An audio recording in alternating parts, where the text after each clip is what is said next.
गुरु हमें बड़ी सहजता से, बड़ी सरलता से हरि की याद दिला देता है। जिस तरह से यदि आप एक सैनिक के दर्शन करो, एक सोल्जर के, जिसने सोल्जर के कपड़े पहने हैं, तो उसके दर्शन करते ही आपको तत्क्षण क्या याद आ जाता है? बोलिए, देश याद आ जाता है। आपको स्मृति हो जाती है भारत वर्ष की, भारत देश की। आपके अंदर भी कहीं उस देशभक्ति का एक कण जाग जाता है उनके बलिदान को देखकर। इसी तरह से गुरु के दर्शन करते ही तत्क्षण हरिस्मरण आ जाता है। जिस तरह से उस सैनिक ने अपना पूरा जीवन देश को समर्पित कर दिया है, ऐसे ही गुरु महाराज अपना पूरा जीवन कृष्ण को समर्पित कर चुके होते हैं। मुझे एक कथा याद आ रही है, सुना। ये कथा हरिदास ठाकुर महाराज की है। हरिदास ठाकुर महाराज श्री चैतन्य महाप्रभु के बड़े ही प्रिय शिष्य थे। हरिदास ठाकुर महाराज का जन्म हुआ था एक यौवन परिवार में, मुस्लिम परिवार में उनका जन्म हुआ था। लेकिन क्योंकि वो इस धरती पर आए ही हरिनाम का प्रचार प्रसार करने, श्री चैतन्य महाप्रभु के अनुयायी बनकर, इसीलिए बाल काल से ही, बिल्कुल बाल्यकाल से ही हरिदास ठाकुर महाराज के अंदर वो भक्ति जागृत थी। उन्होंने अपने पूरे जीवन में अन्न का ग्रहण नहीं किया, वो केवल गौ माता का दूध पिया करते। उनके परिवार वाले, उनके गांव वाले बड़े आश्चर्य होते उनको देखकर कि किस तरह से इस बालक के जीवन में इतनी सरलता और इतनी सादगी है। एक बात याद रखिएगा, ये आप लोग जो भी सत्संग से जुड़े हो या हरिनाम से जुड़े हो, जिनके पास भी हरिनाम आ चुका है, ये बात याद रखिएगा कि ये कोई नया अकाउंट नहीं होता। ये कोई इस जन्म का अकाउंट नहीं है कि आपने बड़े आसानी से ये हरिनाम की जपमाला उठा दी और आपके जीभ पर ये हरिनाम आ गया, हरे कृष्णा कृष्ण कृष्ण हरे हरे, हरे राम राम राम हरे। बोलिए, हरे कृष्ण कृष्ण कृष्ण हरे हरे, हरे राम राम राम हरे हरे। ये कहीं ना कहीं हमारे पूर्व के जो संस्कार है, कहीं इस मार्ग पर चलते चलते चलते पूर्व जन्म में हम अपने इस सफर को अंतिम गति नहीं दे पाए किसी भी कारणवश। और अंतिम गति का मतलब क्या है? अंतिम गति का मतलब क्या है? अंततः किसी कारणवश हम अपने परम लक्ष्य श्री कृष्ण से भटक गए, किसी भी कारणवश। अब वो कारण जानने की कोशिश मत कीजिए। हर एक का एक अलग अलग कारण हो सकता है। आपका अलग हो सकता है, मेरा अलग हो सकता है, हम सबका एक अलग अलग कारण हो सकता है। लेकिन एक बात निश्चित है, अगर इस जन्म में आप भगवत नाम ले रहे हो, हरे कृष्णा कृष्ण कृष्ण हरे हरे हरे राम राम राम हरे हरे। तो इसका मतलब है ये सेकंड चांस है। ये क्या है? Second chance. ये सेकंड चांस है। जिस तरह से अजामिल ने अनजाने में ही भगवत नाम लिया था या नहीं? नारायण नारायण नारायण। और देखिए, अगर आप अजामिल का पूर्व काल का जीवन देखो, पूर्व काल का यदि जीवन देखो, तो उस जीवन में भी वो भगवत नाम लेता था। किसी कारणवश उससे वो सब छूट गया, किसी कारणवश। तो जब उसकी अंत गति आई तो क्या हुआ? बोलिए ना, तो क्या हुआ? जब उसका अंतकाल आया, उस समय क्या हुआ? उसने अपने बेटे को बुलाने का प्रयास किया, जिस बेटे का नाम संत कृपा से क्या रखा गया था? नारायण। एक संत अजामिल के घर आए थे। जाते जाते जब अजामिल ने पूछा, उसकी पत्नी ने पूछा आपकी कैसे सेवा करें, तो उस संत ने कहा था कि अपने बेटे का नाम नारायण रख देना बस। क्योंकि संत जानता था इसको मैं ऐसे भजन करने के लिए कहूंगा तो ये नहीं करेगा, इसको मैं कहूंगा तू रोज बैठकर नारायण नारायण बोल, तो वो नहीं बोलेगा। और संत जानते हैं कि जीव का सर्वोपरित हित जो है, सर्वश्रेष्ठ भला जो है, वो हरि नाम में संत जानते हैं। इसलिए किसी तरह से वो नाम ले। उसे कहा अगर मेरी सेवा करना चाहते हो तो अपने बेटे का नाम रखो नारायण। तब उसकी पत्नी गर्भवती थी। नारायण नारायण नारायण। देखिए, मैं एक बात बताता हूं, हमारा भला कब होता है पता है? हमारा भला कब होता है? भगवान हमारा भला कब करता है पता है? जब कोई भगवान का प्यारा हमारा भला करने की ठान लेता है। जब कोई भगवान का प्यारा सद्गुरु के रूप में आकर हमारा भला करने की ठान लेता है। भगवान अपनी दया, अपनी कृपा अपने प्यारे के रूप में हमारे ऊपर करते हैं। इसलिए वो संत बड़े दयालु थे। वो जानते थे कि अजामिल का यदि ऐसे ही जीवन रहा, यदि ऐसे ही जीवन रहा,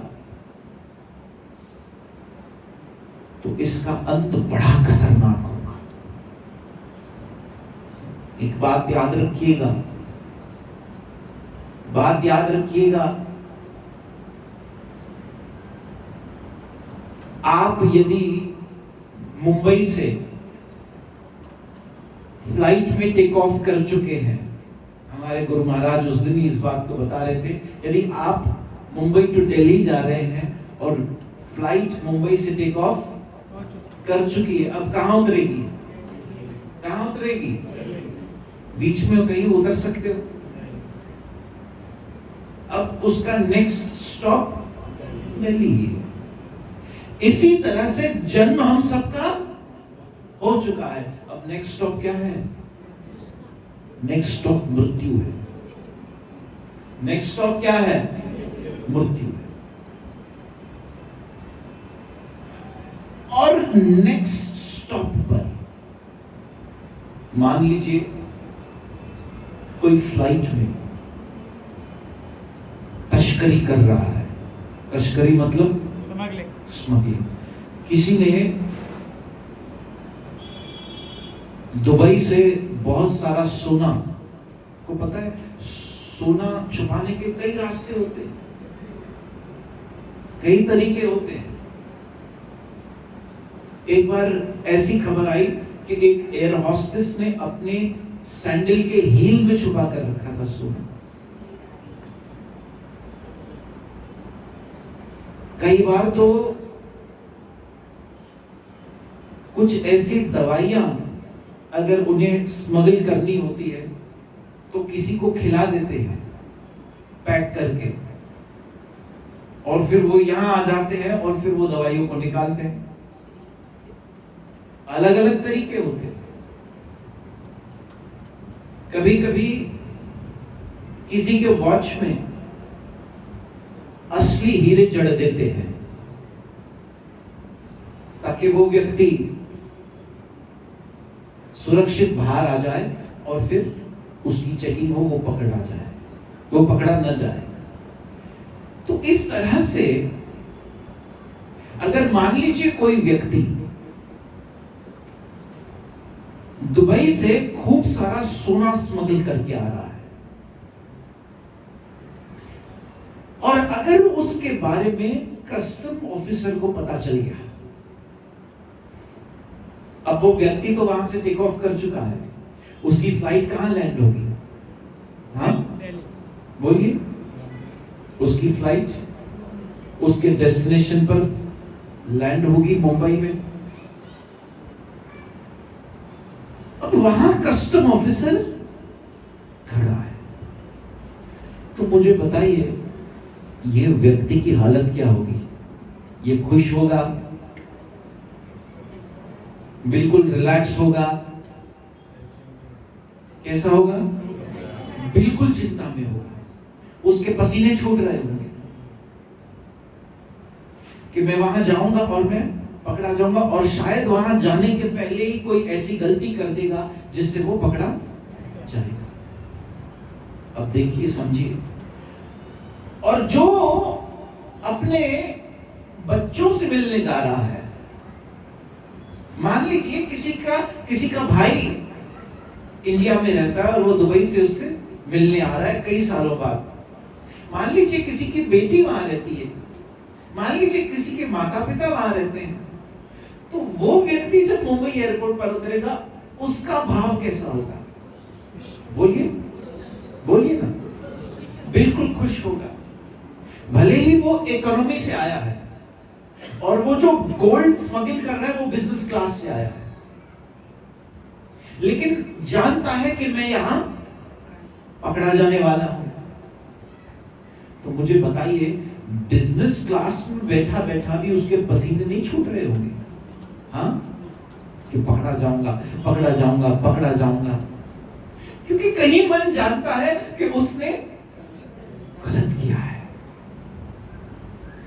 लेकिन जो ये जानता है कि मुंबई उतरते ही मुझे धिया इंदी मुखे भागी पाएंगे, मुझे पुट इंदो मुखे भागी पाएंगे, मुझे भेड़ इंदी मां से काम पैती उनके भाग्य पाइंदम, उनके चुमी लीदम। हाँ, तो आप देखिए वो व्यक्ति इकोनॉमी में भी बैठा है, उसका चित्त सारा कहां है? जिससे वो मिलने जा रहा है उसके लिए, बिल्कुल निश्चिंत, और उतरते ही उसके लिए बाहें फैलाकर उसके अपने खड़े हैं गले मिलने के लिए। बिल्कुल इसी तरह समझिए इस बात को, अंत तो सबका आएगा, अंत तो सबका आएगा। जिसने हरिनाम लिया है उसका भी आएगा, जिसने हरिनाम नहीं लिया है उसका भी आएगा। लेकिन जिसने हरिनाम नहीं लिया है वो जैसे जैसे अंत की तरफ आगे बढ़ेगा वैसे वैसे उसका जो चित्त है, उसका जो कॉन्शियस है वो भारी होता चला जाएगा। मैंने कई लोगों को देखा है कि जैसे जैसे वो बूढ़े होने लगते हैं वैसे वैसे वो अकेले होने लगते हैं, निराश और हताश होने लगते हैं, क्योंकि वो जानते हैं कि पीछे तो सब चला गया, अब आगे क्या खड़ी है? मृत्यु। और हरि भजन भी नहीं किया, हरि नाम भी नहीं लिया, जो करना चाहिए वो नहीं किया, इसलिए कहीं मन भारी हो चुका है। कहीं वो समय, वो क्षण फेस करने की स्थिति में नहीं है कि एक क्षण मेरा भी ऐसे आएगा, मेरा परिवार खड़ा होगा मेरे सामने, कुछ नहीं कर पाएगा और मैं बस अपने कर्मों को भोगते भोगते भोगते भोगते इस दुनिया से जा रहे। और जो स्मगलिंग करके आया है उसको क्या किया जाएगा? पकड़कर बोलिए, बोलिए, हाँ? उसके बाद की गति क्या है? जेल में डाल दिया जाएगा सजा काटने के लिए। और जो अपनों से मिलने आया है उसका क्या किया जाएगा? हाँ, स्वागत किया जाएगा, हार पहनाए जाएंगे, गुलाब दिया जाएगा और फिर उसे घर ले जाया जाएगा, खिलाया जाएगा, पिलाया जाएगा, बड़े अच्छी तरह से उसका आदर सत्कार होगा, मान होगा। इसी तरह से समझ लीजिए, अगर हरि नाम लिया है, मेरे साथ कहिए हरे कृष्णा हरे कृष्णा कृष्ण कृष्ण हरे हरे हरे राम राम राम हरे हरे। अगर नाम लिया है तो जब वो अंत का क्षण आएगा, अंत क्षण आएगा, उस समय हमारा भी स्वागत होगा भगवत धाम में, हमारा भी स्वागत होगा। उस समय भगवान भी बाहें फैलाकर खड़े होंगे हमें स्वीकार करने के लिए।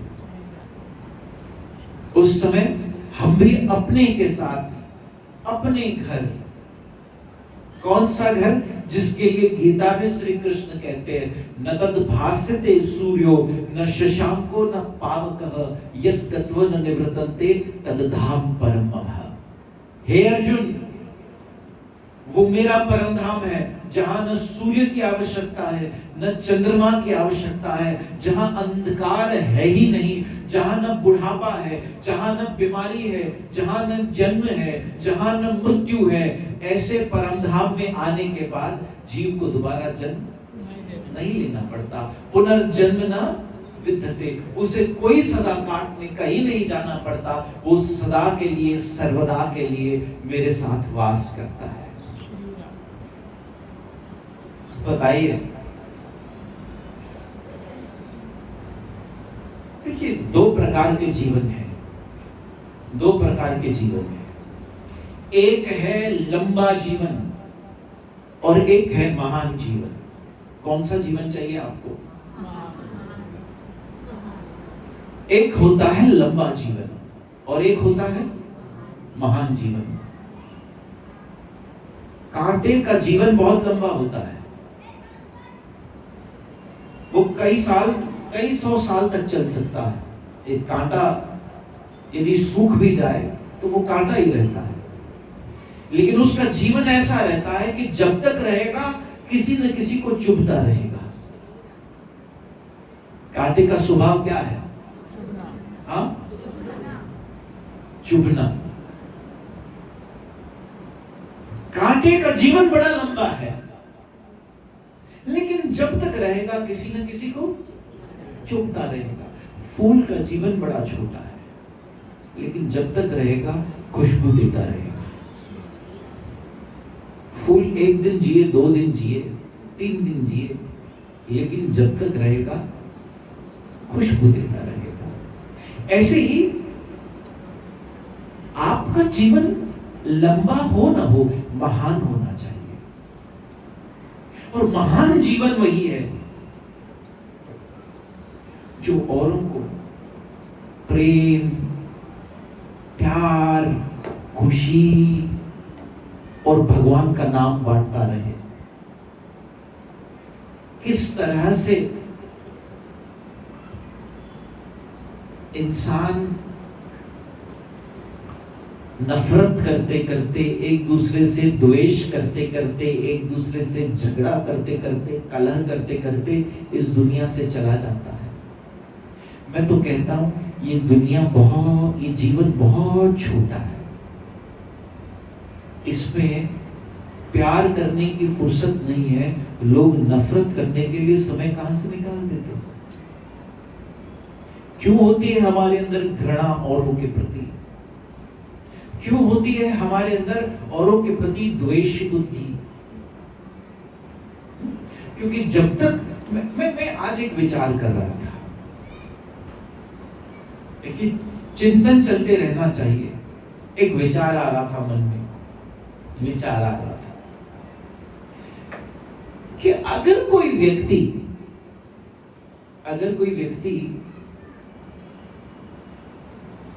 शिकायत करता है तो वो क्यों करता है?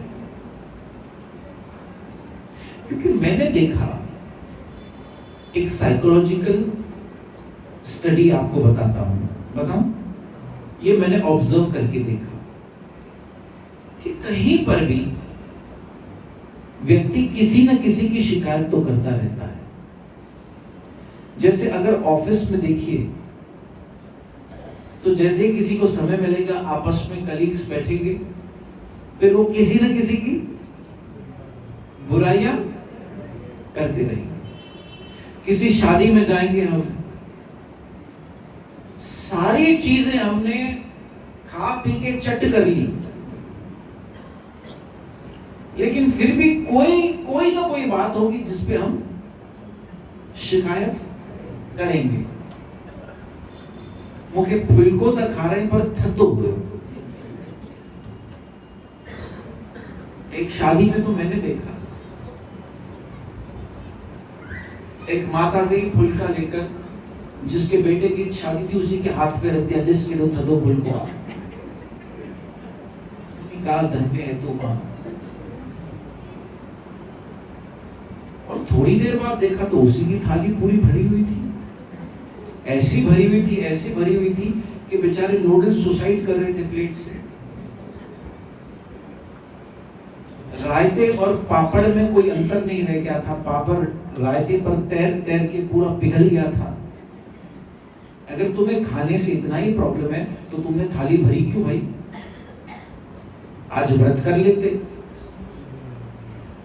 10 चीजें ठूस के खाई, लेकिन ये फुलका शिकायत कर लिया। श्री राधे के कहीं ना कहीं आप देखिए, कोई ना कोई व्यक्ति शिकायत कर रहा होता है। और मैं तो समझता हूं इंसान के लिए ये एक सबसे फ्री ऑफ कॉस्ट वाला टाइम पास है, क्योंकि मजा भी उनको बहुत आता है, एंटरटेनमेंट भी बड़ा होता है। किसी पार्टी में आप कहो 10 किलो सोन पाया या तो सामने वाला कहेगा बे नंबर जो पैसे होते हैं, क्यों तुम्हारे पास होता तो तुम नहीं पहनते। अरे हे नए असाए फ्लैट असाए पासे में नई फैमिली आया, मां सुनाना है इनन के चंगी तरह, हे ही है हो हे कहीं ना कहीं व्यक्ति फ्री ऑफ कॉस्ट का एंटरटेनमेंट करता है औरों की निंदा और शिकायत करने में। तो मैं ये सोच रहा था, ऐसा क्यों कि हर जगह 90% लोग शिकायत। अभी आप सुबह गार्डन में चले जाइए, वहां काके बैठे रहेंगे हाफ पैंट पहनकर, वॉक करने जो आते हैं। फिर जब वो जाकर बेंच पर बैठेंगे ना, तो पता है क्या करेंगे? कभी पॉलिटिक्स की बातें करेंगे, कभी इसकी बुराई करेंगे, कभी उसकी बुराई करेंगे, कभी ये नेता की बुराई करेंगे, कभी उसकी बुराई करेंगे, कभी ट्रंप की बुराई करेंगे, कभी कहेंगे भाई ये जो रूल आया है ये ठीक नहीं है, कभी कहेंगे वो ठीक नहीं है। आप देखिए कि ज्यादातर लोग क्या कर रहे हैं? हाँ, कहीं ना कहीं किसी की या तो निंदा कर रहे हैं या तो शिकायत कर रहे हैं। और आज सोचिए, हमने भी कितनों की शिकायत की होगी या कितनों की निंदा की होगी, और हो सकता है अभी भी मन में किसी के लिए चल रही होगी। कि ये ऐसा है, वो वैसा है, ये है। तो इस बात पे जरा विचार करके सोचिए, क्यों ऐसा है? क्यों ऐसा है भाई? हम वो मौका छोड़ते क्यों नहीं है? एक बात याद रखिएगा, बताओ। हाँ, मक्खी जो होती है ना, मक्खी, वो फूलों के बीच भी कचरा देखेगी तो फूल छोड़कर कहां बैठेगी? कचरे। और भौरा जो होता है वो कचरे के बीच भी फूल देखेगा तो फूल छोड़कर, कचरा छोड़कर फूल पर बैठेगा। इसलिए हमारे परम गुरुदेव श्रील प्रभुपाद जी कहा करते थे, तुम लोग मक्खी मत बनना, तुम लोग भौरा बनना। ये दोष दर्शन की दृष्टि मत रखना, दोष दर्शन की दृष्टि मत रखना, क्योंकि मन अगर साफ और सरल नहीं रहेगा तो उसमें भगवान का नाम आकर टिकेगा नहीं, और अगर भगवान का नाम आकर नहीं टिकेगा तो वही पुनरपि जननम और पुनरपि मरणम। इसलिए महाप्रभु ने कहा चेतो दर्पणम मार्जनम, कि इस चित्त रूपी दर्पण को भगवत नाम से साफ कीजिए, स्वच्छ कीजिए। हरे कृष्ण कृष्ण कृष्ण हरे हरे, हरे राम राम राम। तो हम औरों में दोष क्यों देखते हैं पता है? औरों की निंदाएं या औरों की शिकवाएं क्यों करते हैं? इसका सबसे प्रमुख कारण है क्योंकि हम में भी दोष, बोलिए, है, और हम अपने उस दोष को दूर नहीं कर पा रहे। हम अपने अंदर की उस दोष को दूर नहीं कर पा रहे, इसीलिए इनसिक्योरिटी की वजह से हम वो दोष औरों में ढूंढते हैं कि ये भी ऐसा है, ये भी यहाँ, ये भी यहाँ, ये भी यहाँ। वास्तव में वो वैसा नहीं है, हम वैसे हैं। समझिए इस बात को। जिस दिन हमने अपने भीतर दोष देख लिया, बुरा ढूंढन को मैं चला, बुरा न मिलिया कोई, जब अपने भीतर देखा तो मुझसे बुरा न कोई। जिस दिन हमने अपने अंदर के उस दोष को देख लिया कि भाई मेरे अंदर ये दोष है, मैं कहता हूं सबसे महानतम व्यक्ति वही है जिसने अपने अंदर के दोष को पहचान लिया है। विश्वास रखिएगा, उस दिन से आपके अंदर का वो दोष धीरे धीरे करके दूर होना शुरू हो जाएगा और आपको ये दुनिया सबसे अच्छी लगने लगेगी। श्री राधे कहिए, आपको दुनिया बड़ी अच्छी लगने, आपके अंदर से शिकायत नहीं लगेगी, फिर वही शिकायत शुक्राना में परिवर्तन हो जाएगी। उसी शिकायत को आप दूर कर दोगे और फिर हर बात पे शुक्राना करो। तो हरिदास ठाकुर महाराज की बात हो रही थी। हरिदास ठाकुर महाराज बड़े सरल मन के थे, बड़े सरल मन के। दुनिया हरिदास ठाकुर महाराज को कहती कि इसका धर्म हिंदू धर्म नहीं है, लेकिन फिर भी ये कृष्ण नाम लेता है, फिर भी ये हरि नाम लेता है, फिर भी ये भगवत नाम लेता है, बुद्ध परस्ती करता है, तुलसी पूजा करता है। तो उस समय का वहां का जो मुगल का राजा था, वहां का जो सरपंच था उस गांव का, उसने सोचा इससे तो हमारे धर्म को खतरा है, क्योंकि हरिदास ठाकुर महाराज का जो भजन था वो इतना शुद्ध और पवित्र था, इतना पवित्र भजन था कि उनके नाम भजन के कारण दूर दूर से लोग आते उनके दर्शन करने। वांछा कल्पतरुभ्येव च पतितनाम पावने वैष्णवेभ्यो नमो नमः। कि वैष्णव जो हरि नाम में लीन हो जाते हैं उनका शरीर फिर कल्पत्रु वृक्ष के समान हो जाता है। जब उनसे जाकर हम कोई अपेक्षा या इच्छा भी करते हैं उनके सामने, तो वो इच्छा पूर्ण हो जाती है। वैष्णव हरि भक्त को बड़ा दयालु बताया है, इसलिए दूर दूर से लोग आने लगे। वो मुगल के सरपंच को लगा कि इससे तो हमारे धर्म को खतरा है, ये तो हरे कृष्ण करता है, दिन में 3 लाख नाम जप करते। कितने? 3 लाख। हरे कृष्ण कृष्ण कृष्ण हरे हरे, हरे राम राम राम हरे हरे। ये एक मंत्र में 16 भगवान के नाम है। एक मंत्र में कितने नाम हैं? 16। एक माला हम करते हैं तो 25,000, 16 माला हम करते हैं तो एक दिन में 25,000 नाम हो जाते हैं। कितने? 25,000। तो वो 3 लाख नाम करते, 1 लाख नाम मानसिक करते, 1 लाख बार वो नाम इतने ध्वनि पर करते कि उनके कानों तक वो भगवत नाम पहुंच पाए। हरे कृष्ण कृष्ण कृष्ण हरे हरे, हरे राम राम राम हरे हरे। और 1 लाख बार वो उच्च स्वर में, मतलब नाचते हुए और गाते हुए करते, हरे कृष्ण कृष्ण कृष्ण हरे हरे, हरे राम राम राम हरे हरे। तो जो पक्षी भी ऊपर से उड़ते, जो चींटी भी यदि उनके पास से गुजरती, उनके कानों में भी ये भगवत नाम चला जाता।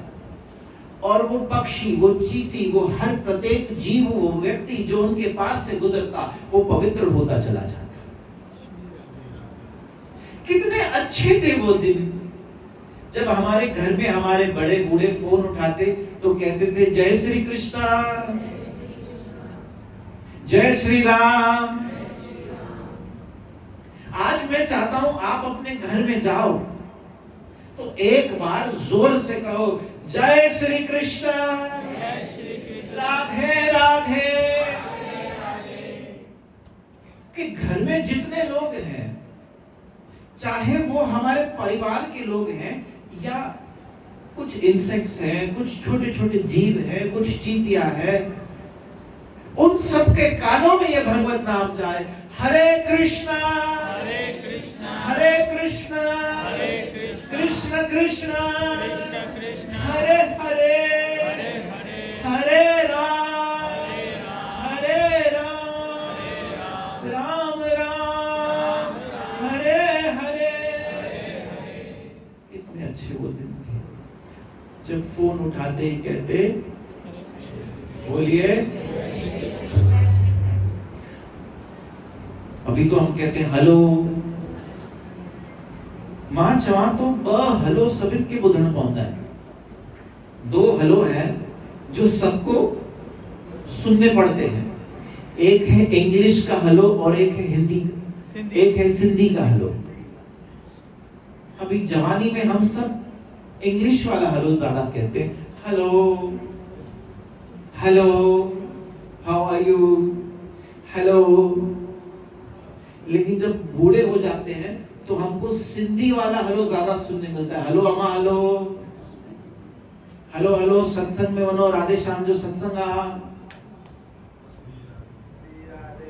घर वाले भी बोलते हैं वने तो असाई भी थोड़े घर में शांति थे, सजो डी बैठा है तक कुट कुट चालू हुआ। तो हेलो भाई हेलो, सत्संग वनी बुधो। तो कितना अच्छा लगता है जब एक परिवार में, एक घर में भगवत नाम की ध्वनि होती है। मैं कहता हूं जिस कमरे में आप, जिस भी कमरे में आप रहते हो, जिस घर में आप रहते हो, जिस स्थान में आप सबसे ज्यादा समय बिताते हो, वहां थोड़ी देर कीर्तन तो होना ही चाहिए। भले 5 मिनट ही सही, लेकिन वहां के परमाणुओं को पवित्र करने का यही रास्ता है, 5 मिनट ही सही। हरे कृष्ण कृष्ण कृष्ण हरे हरे, हरे राम राम राम हरे हरे, हरे कृष्ण कृष्ण कृष्ण हरे हरे, हरे राम राम राम हरे हरे, हरे कृष्ण कृष्ण कृष्ण हरे हरे, हरे राम राम हरे हरे,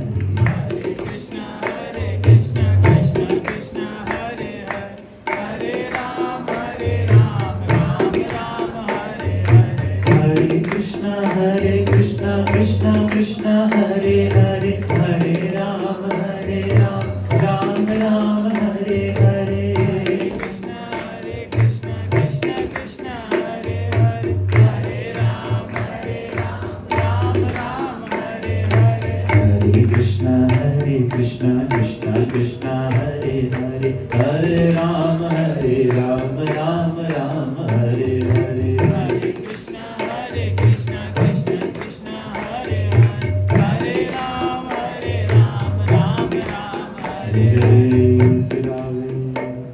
5 मिनट किया करो सिर्फ, लेकिन उस वायुमंडल को पवित्र किया करो भगवत नाम से।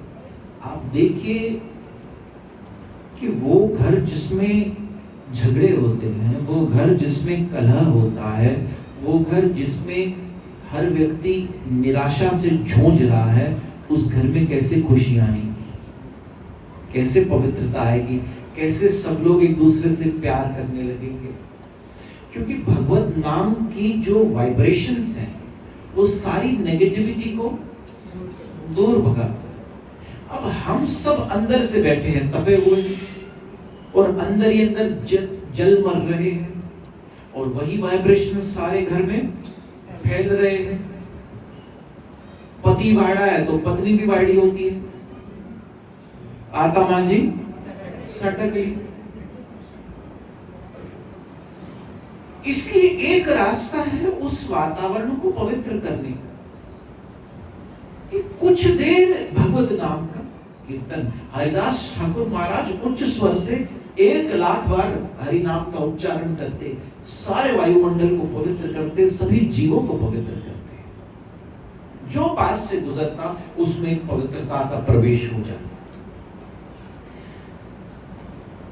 तो जो दूसरे धर्म के सरपंच थे, उन्होंने सोचा कि इनका अगर ये हरि नाम रुकवाना है तो कुछ ऐसा करना पड़ेगा कि लोग इनकी बड़ी बुराई करें, बड़ी इनकी निंदा हो, इनका नाम खराब हो जाए, इनके पास लोग आना बंद हो जाए।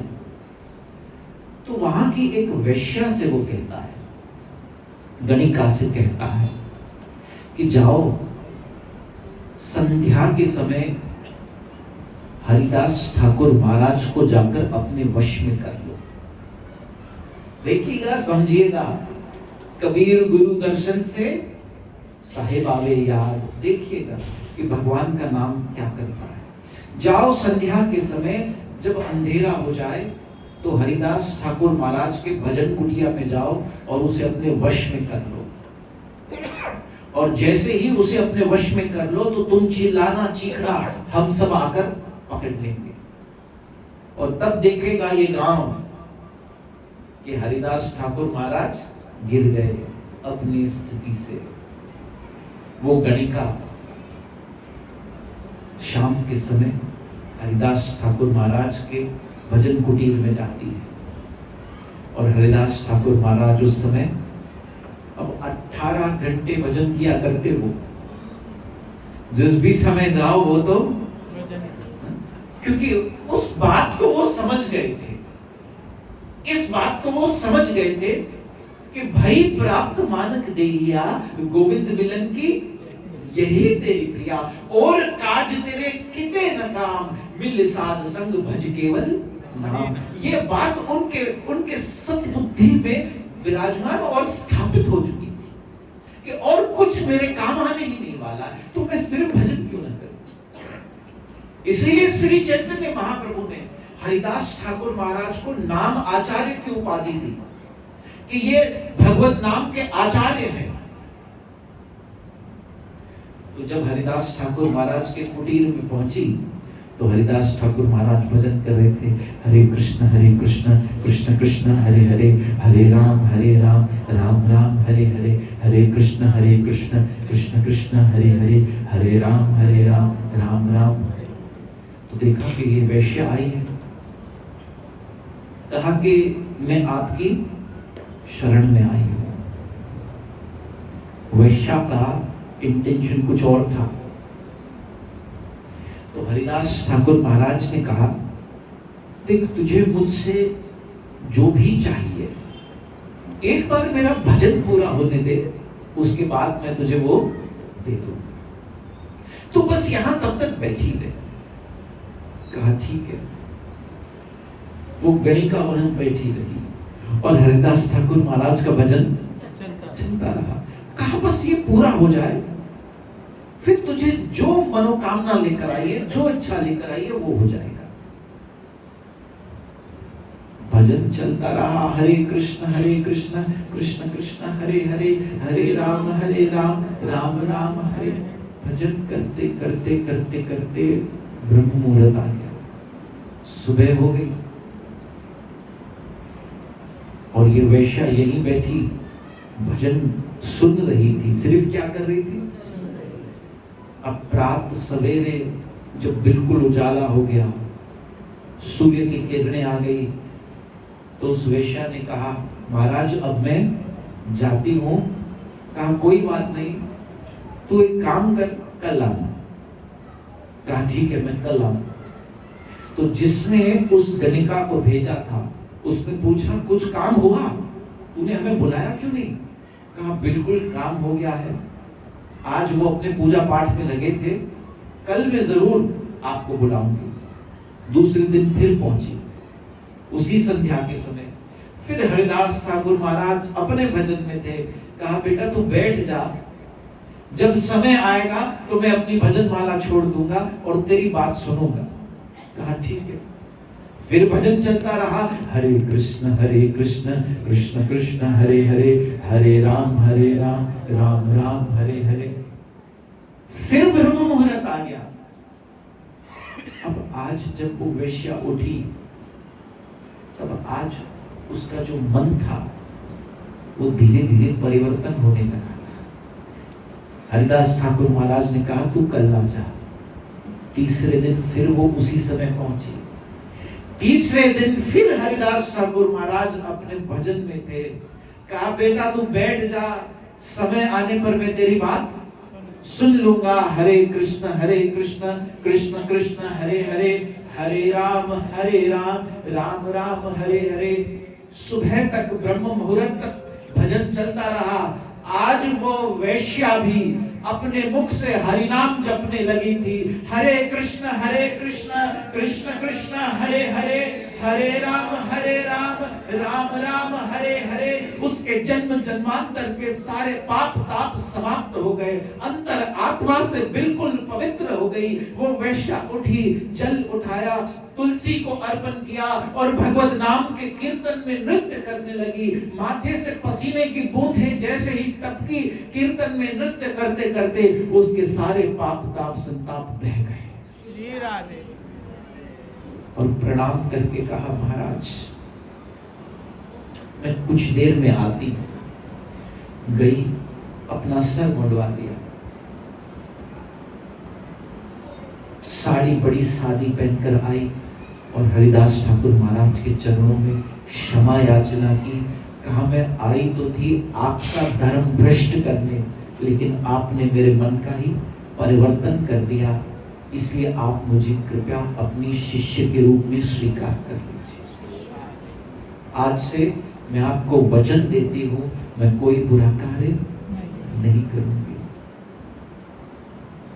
देखिए, जब किसी संत किसी महात्मा का संग मिलता है ना, तो पता नहीं चलता कि अंदर क्या बदल रहा है, कौन बदल रहा है। वो जिसे हम मैं मानते हैं, वो जिसे हम मैं मानते हैं, अब वो मैं धीरे धीरे तुम होने लगता है। वो मैं धीरे धीरे कुछ बात समझ में आ रही है? जो मैं था अब वो मैं वो रहा ही नहीं। अब वो कौन बन रहा है? रांझा रांझा कह दे नी में आप ही रांझा हो गई, सडो नि मैनू धीधो रांझा हीर न आखे कोई। अब तो मुझे भी कोई हीर नहीं बोलता। कि इस तरह से भगवत नाम लेते लेते लेते लेते लेते लेते अंदर सारे सद्गुण प्रकट होने लगते हैं उस संत की कृपा से, उस महात्मा की कृपा से, कि ऐसा लगता है कि वो जो था वो कहीं मर गया, कहीं चला गया, अब रोम रोम पवित्र हो गया, अब रोम रोम पवित्र हो गया। अब क्या है? अब तो लगन तुमसे लगा बैठे, जो होगा देखा जाएगा।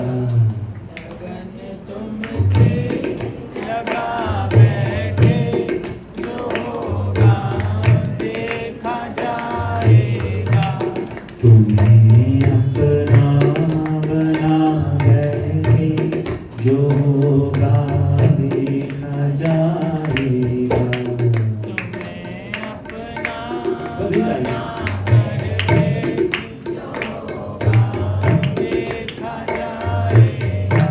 लगन तुमसे लगा बैठे, जो होगा देखा जाएगा। लगन तुमसे लगा बैठे, जो होगा देखा जाएगा। तुम्हें अपना बना बैठे, जो होगा देखा जाएगा।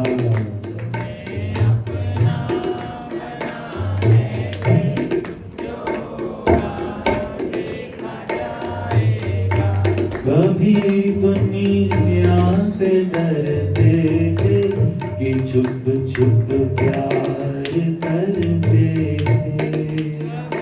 दुनिया से डरते थे कि छुप छुप प्यार करते थे।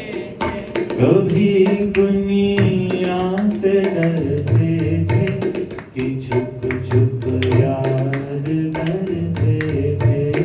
कभी दुनिया से डरते थे कि छुप छुप प्यार करते थे। लोग पर्दा हटा बैठे, जो होगा देखा जाएगा। अब पर्दा हटा बैठे, जो होगा देखा जाएगा। जो अब पर्दा हटा बैठे, जो होगा देखा जाएगा।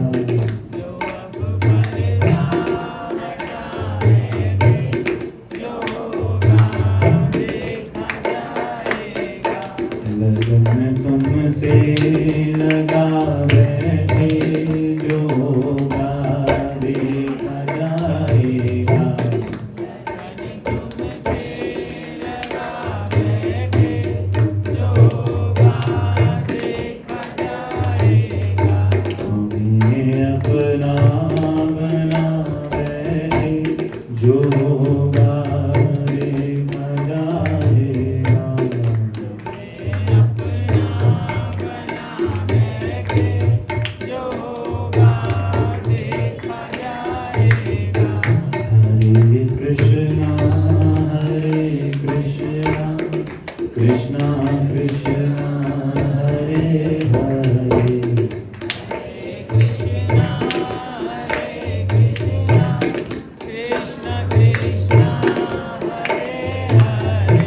हरे राम राम राम हरे हरे। हरे राम राम राम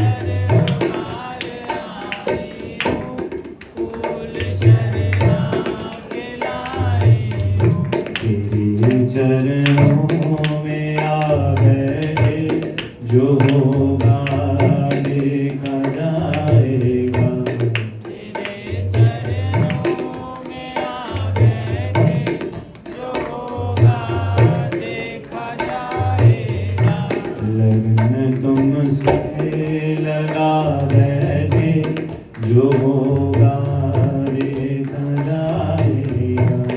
लगन तुमसे लगा बैठे, जो होगा देखा जाएगा।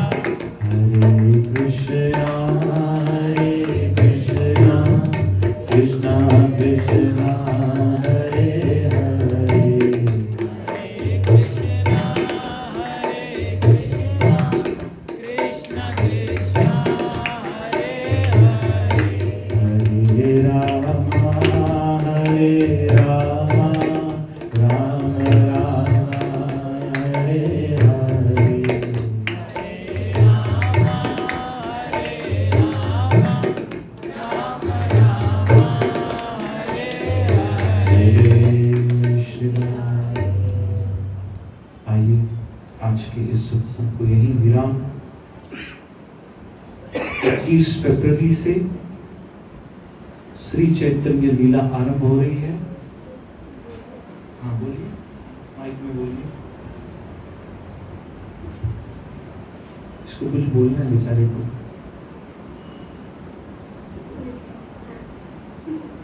कोई भी अगर आपको मारे या कुछ करे, आपको गुस्सा या कुछ भी नहीं करना चाहिए, क्योंकि वक्त सबका आता है। वो सबका वक्त सबका आता है। वक्त सबका आता है। अगर आपको कोई डांटेगा या कुछ करता है, तो फिर आप उससे गुस्सा या उसे मारिए नहीं, क्योंकि वक्त सबका आता है। वक्त सबका आता है बच्चों को डांटो मत, वक्त सबका आता है। और वो वक्त जो है हमें दुर्भाव रख के नहीं करना चाहिए। ये तो छोटा बच्चा है बेचारा। वन फोटो बनी राधे राधे। राधे राधे। हमें इस भाव से नहीं सोचना चाहिए कि इसका भी वक्त बुरा आएगा। हमें ये सोचना चाहिए कि भगवान इसको सद्बुद्धि दे। इसका वक्त तो आए लेकिन अच्छा आए, सद्बुद्धि वाला आए, सत्संग वाला आए। इसलिए आइए आज की इस हरि कथा को यही विराम देते हैं। 21 फरवरी से 27 फरवरी हम सब बहुत सारी भक्ति की, प्रेम की लीलाओं का दर्शन और श्रवण करेंगे श्री चैतन्य महाप्रभु की लीलाओं के रूप में। मुलुंड कॉलोनी में ये पहली बार होने जा रही है, इसलिए लोगों को नहीं पता श्री चैतन्य महाप्रभु के विषय, उनकी लीलाओं के विषय। इसलिए इस बार गुरु प्रेरणा से ऐसा विचार हुआ कि हमारे मुलुंड कॉलोनी वासियों के लिए ये 21 फरवरी से 27 फरवरी तक हम श्री चैतन्य लीला का आरंभ कर रहे हैं। शाम को 6:30 बजे, एक्चुअली 6 बजे, कितने बजे? क्योंकि 6:30 बनूंगा तो आप 7:30 आओगे, तो मैं 8 बजे आऊं क्या? देखिए जल्दी आइएगा। 6:30 बजे आरंभ कर देंगे कथा। हम 6:30 आरंभ कर देंगे, तो आप 6 और 6:30 के बीच में प्लीज आ जाइएगा, क्योंकि आप जल्दी आओगे तो मुझे समय मिलेगा अच्छी तरह कथा को ले जाने का, क्योंकि 8 बजे तक फिर हमें सब कुछ विराम करना पड़ता है, आपको घर जाना पड़ता है। तो 21 से 27 फरवरी, 1 मार्च को होली महाउत्सव है, यही सचखंड दरबार के हॉल में शाम को 6:30 बजे। और 3 मार्च को फिर से होली महोत्सव है और चैतन्य महाप्रभु का प्राकट्य उत्सव है निर्मल लाइफस्टाइल के कम्युनिटी हॉल में। तो आप सभी बिल्कुल मौज के मूड में आ जाओ। हाँ, आनंद ही आनंद है। और दादा अभी एक और सत्संग अनाउंस कर रहे हैं। 15 फरवरी को इनके बिल्डिंग के कंपाउंड में सत्संग है। हाँ दादा बताइए।